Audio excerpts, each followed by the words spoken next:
commence tout quelque part. Les termes que je vais vous parler dans cette vidéo, ils me disaient absolument rien quelques années passées.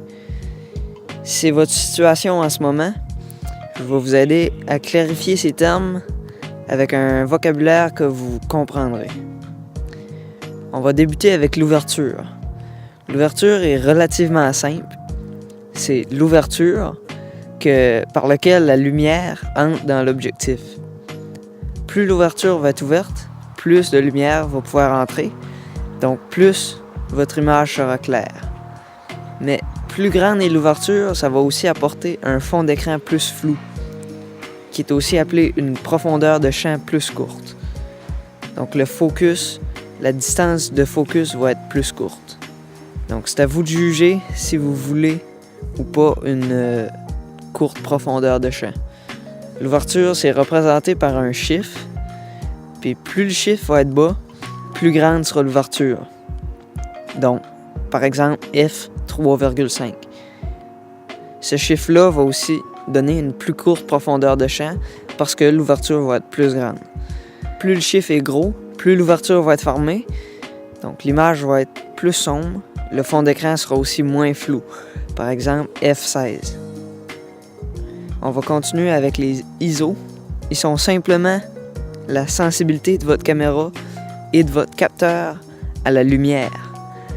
Plus le chiffre va être élevé, plus grande va être la sensibilité à la lumière, donc, et plus l'image sera claire.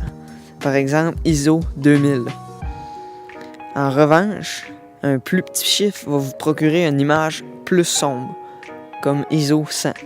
Il faut aussi noter que plus la sensibilité va être augmentée, plus notre image va perdre de sa qualité, parce qu'il va y avoir de l'introduction de bruit d'image. Essayez donc de toujours utiliser un ISO le plus bas possible.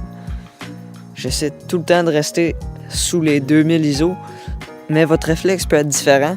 Je vous conseille donc de faire des tests pour déterminer quel ISO maximum va être approprié pour vous, puis pour vos standards à vous. Vous pourrez aussi expérimenter avec différents ISO, ouvertures, pour jouer avec le look de vos images. Mais dépassez jamais votre ISO maximum. L'obturateur, finalement, c'est un peu plus complexe à comprendre que les autres, mais il est sensiblement aussi facile à maîtriser.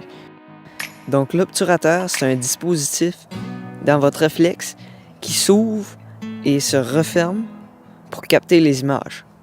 Plus il va s'ouvrir et se refermer vite, moins de lumière va avoir le temps de rentrer dans votre caméra, donc l'image va être plus sombre. L'inverse s'applique aussi.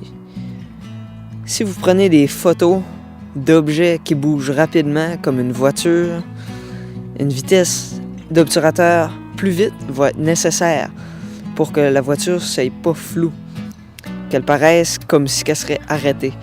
Tout dépendamment de la vitesse de la voiture ou de l'objet, un obturateur de 1 sur 4000 pourrait être nécessaire, comme qu'un obturateur de 1 sur 400 pourrait faire l'affaire.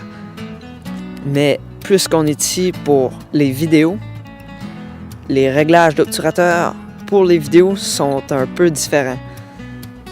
Parce que pour obtenir une vidéo qui paraît plus réaliste, le flou de mouvement il devrait aussi être réaliste.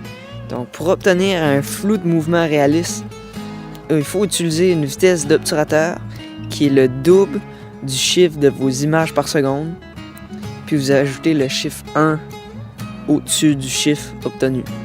Par exemple, si vous filmez à 30 images secondes, vous doublez les images secondes, donc 30 x 2, 60. Vous prenez ensuite ce chiffre, puis vous ajoutez le chiffre 1 au-dessus. Donc, si vous filmez à 30 images par seconde, vous devriez filmer avec un obturateur de 1 sur 60. Vous pouvez par contre briser cette règle. Vous devriez par contre avoir un peu d'expérience avant de commencer à expérimenter les différentes vitesses d'obturateur, parce que ça peut donner des résultats moins attrayants. Donc, tous ces réglages-là sont utilisés pour modifier l'exposition de vos images. Donc, ça veut dire qu'ils sont plus clairs ou plus sombres ou pour changer le look de vos photos ou vos vidéos avec une profondeur de champ plus courte ou plus grande. Si vous prenez des photos, seulement les ISO devraient respecter votre maximum que vous aurez déterminé. Si vous filmez, les ISO, mais aussi la vitesse d'obturateur devront suivre les règles qu'on vient de décrire. Donc maintenant, vous n'avez plus d'excuses pour utiliser le mode manuel.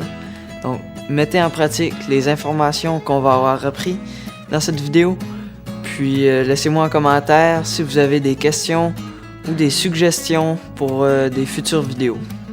Donc, c'était Justin King de Pros et Heroes qui vous dit à la prochaine.